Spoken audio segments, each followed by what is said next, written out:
Le Ilui Nishmat and the Menucha of Sir Moses Montefiore and Sir Naim Dangur. And we're going to go right into the issue of Schar Shabbat. So, as we said, let's change my name. There you go. As we said, sorry, computer giving me trouble. Yes, as we said previously, we're in this series of Kavod, ועונג, Shabbat. Started more from the positive side of Adlakat Nerot, of candlelighting, of Lachamishne, of Kiddush, of davening, all the positive aspects of Shabbat, all the ways we, whatever word we chose to use, not exactly commemorate, give credence to, however we tried to translate those words of, what was it, how do we say to, Mekadesh Shabbat, that we're Mekadesh the Shabbat, etc. The other side of the Kedusha of Shabbat is things that aren't strictly Avot Melacha, but just things that are not Shabbos-dik. And we're trying to define a certain extent of Shabbos-dikness. Getting a lot of noise from someone here. Trying to define the Shabbos-dikness more clearly. We learned about commerce, and we learned about what is appropriate speech. And this year we're going to learn about what is appropriate to spend your time on Shabbat. And this is a bit of a difficult thing for a couple of reasons.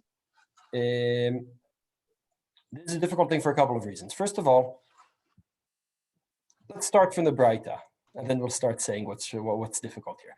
So the Tosefta, the Braita here says, so you hire someone to watch your cow or lahavdil your child, right? Later on, we're going to see this strange juxtaposition of the cow and the child, right? A bit strange. We'll see later on. Rashi gives good reasons for this. If I hire someone to babysit on Shabbos, I don't pay them for the Shabbos babysitting. So he isn't considered halachically, right, like the regular halachot of shomer sachar. He doesn't have the same kind of responsibility as someone you hire for pay.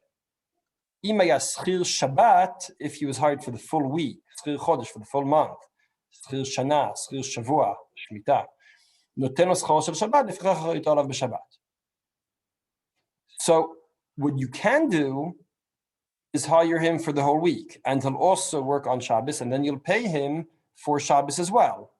And Choshen Mishpat wise, legally we do recognize him as the person who's responsible on Shabbos, meaning it's not that we play a game. This could have been learned. Why I'm emphasizing this? We could have said the following: you and I know that really you're working only Sunday to Friday, and Shabbos is really a day off. But we're going to trust each other, and you're going to do the work on Shabbos as well. And I'm not going to pay you for the Shabbos. I will, but it's not going to be official.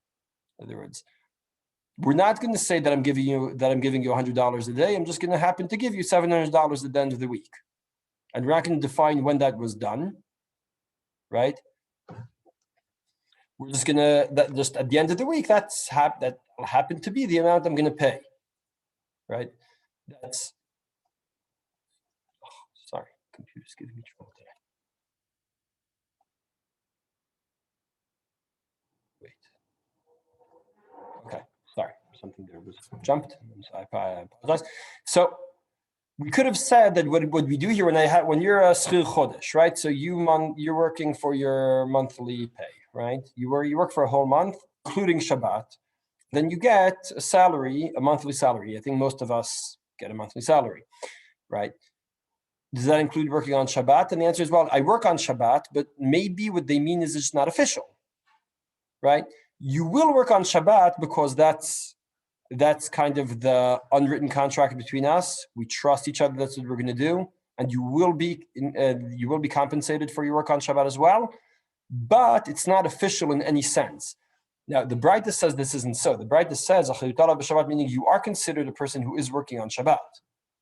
The responsibility of a shomer sachar on this cow, for example, would be a full responsibility of a shomer sachar. It's not that you're not really responsible on Shabbat, but I'm paying you anyway, Ben, you will be as responsible as you can. If I take you to court for malpractice, for whatever you did wrong during your work, that's So I have a lawsuit. You can't say, well, I wasn't working on Shabbos. Obviously, it's Shabbos. You can't work. Right? So on the one hand, the Tosefta does recognize, the Tanaim do recognize the need of people working on Shabbat. Now, what are we talking about? We're talking about babysitting. We're talking about watching your animals. These are things that, first of all, unto themselves are not a problem on Shabbos, right? Many of the people attending here watch their kids on Shabbos a lot more than they watch their kids the rest of the week, right? Let's be honest.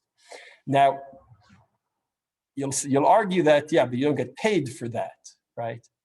Correct. So I'm not saying that you're getting paid for watching your own children, but watching the children onto itself is not a problem. The problem is only if someone's doing it as a job. We're going to have to define this more clearly. On the one hand, we have no problem with watching children on Shabbos. We need to do it. We do have a problem hiring someone. We have no problem hiring someone as long as it's not defined, as long as you don't say, Tenis Chalish el Shabbat. Which raises a general question of, do we encourage working on Shabbos or not? It seems, I think that we don't really encourage work on Shabbos, right? Shabbos is not really a time to earn money. Shabbos is a time to do other things. On the other hand, there are jobs that need to happen on Shabbos. We have a couple of doctors here. We have some rabbis here, people who speak on Shabbos and give shiur on Shabbos and whatever, right? Some of us were at Pesach programs recently, or if not this year, in previous years, and they definitely had workers. And do the workers have to be goyim? Don't we? If you need waiters, you need people, right? You need people to do the work on Shabbos. So are we pro or against? That's not so clear. I do want to have this discussion after we see some more Mekorot, but we see that the Braita itself immediately says, on the one hand, you don't give Schar Shabbat. On the other hand, the following two Braitas tell us how to do it, how to get away with it. So we're going to try to figure all these things out. Let's see the Rambam, just so we can see the Rambam.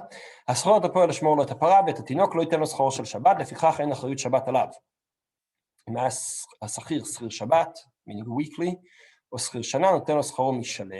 right, fully, meaning including Shabbos. Right?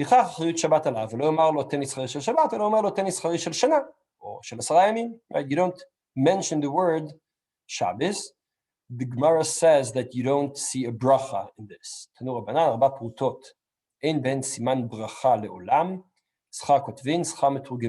couple more, but it's important to us that the Meturgemanim were the ancient sound systems. Right? You have the Rav in Shul who has to give a drasha on Shabbos. So during the week, he has Daf Yomi, he has 15 people attending. He could give the shiur no problem. On Shabbos, suddenly everyone's off from work. You have 400 people in shul; they can't hear him. So you have a loudspeaker. You say loudspeaker. I mean someone who speaks loudly, right? The Rav tells him what to say, and he shouts it out to the shul, and then all the congregants can hear. So these people would work davka on Shabbos, and that's why en ben siman bracha. And this goes back to the previous question. So on the one hand, we say this job has to be done, but it won't be profitable in the broader sense, right? In other words, we can earn money and still the money could be worthless or useless or not really see bracha in it, right?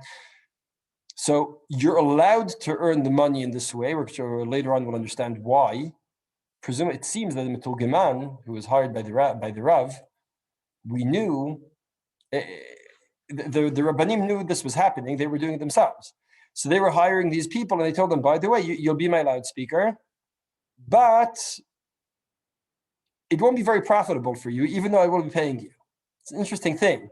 It goes back to the previous question. Do we encourage this? In other words, if this is something that's needed, do we want to tell them, well, we need you, so we'll pay you, but you're not really going to profit anything from this. This isn't going to be, right? There'll be no blessing in this income. Just a bit of a strange thing. We're going to try to see later on. I haven't seen anything very clear about my questions, but I think it's an important question. I gave this shiur to teachers. I give my courses. I also give to teachers as a Gmul Ishtalmut. Whatever, teachers have to take courses, ongoing courses. And we had a discussion about this, and some teachers told me, look, my students, they have no money. Their parents don't have a lot of money. They work on Shabbos. They go out to be waiters, and then they have some of that's their only pocket money. That's the only thing they have beyond that. So during the week they're in school, and then Shabbos is the only time they have to work, and the family needs it because the children do need some money to buy themselves ice cream sometimes or whatever. Right? They need some money, and the only time they can earn is on Shabbos. It's not a simple thing. So that changes, right? We're all thinking like, yeah, well, I think most of the people here have steady jobs, are doing okay, Baruch Hashem, Corona willing, etc. But when you think about people who really need it, who is so, on the other hand, really need is really need, but Shabbos is Shabbos. I'm not sure what to do about these things. I'm just trying to raise the questions so you can appreciate why we're looking at all sides of this. Beseder. The Ritva says, so throw it in the sea. The Ritva says, now we're going to get back to the Scham Tulgemanim. They did it in a mutter way. But the Ritva says there's no way you're not allowed to earn and you're not allowed to gain and you're not allowed to profit from money that was earned on Shabbos, throw it into the sea. Now, before you all go out and throw your money into the sea, or any of you go and throw any of your money into the sea, wait, because we're going to see that there are heterim. I mean, already the Breita said there's a heter. The Ritva is talking about the money that was earned against halacha. There are halachic ways of earning the money on Shabbos, and we're going to have to see them later on. Shabbat Chata concurs. Aval v'kibel schar Shabbat beisur asur lenot mischar ze olamit bein lo bein la'acherim. Now, to the extent that I'll just jump to Rav Moshe already. Neda sachar diyom asur shelo shayach lahanicho sham yitneu le'ezet tzedaka ובאופן שלא ידעו כלל ולא יהיה לו שום הנאה, אף לא הכרה טובה משום אדם.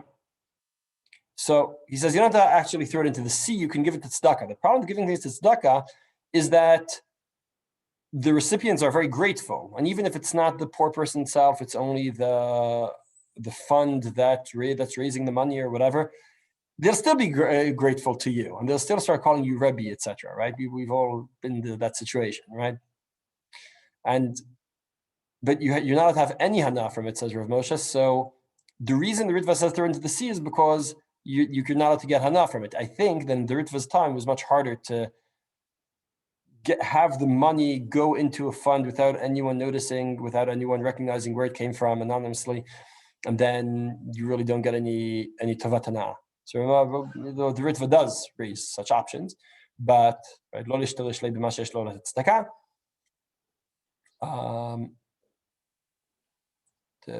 but there are Rishonim who disagree, and some posts can bring them in. So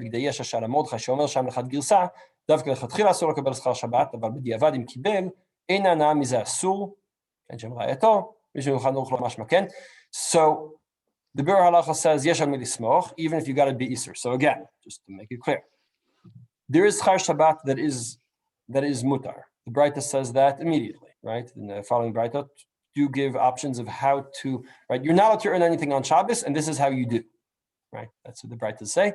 The Rambam as well.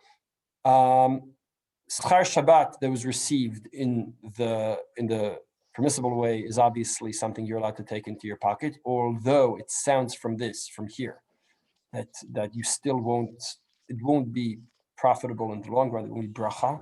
It won't be blessed. Whatever that means, right? But sachar that was earned illicitly, the Ritva says you have to throw into the sea, and the big Yesha and the Biur Halacha says Yesha really smoch to keep it, but it seems better to give it to tzedakah, but also not to get any tavat hana from it. It's tzedakah in a way that you didn't earn anything from it at all. Now we're going to have to go into the definitions of how do you earn. What are the ways to earn legally and illegally, halachic and unhalachic.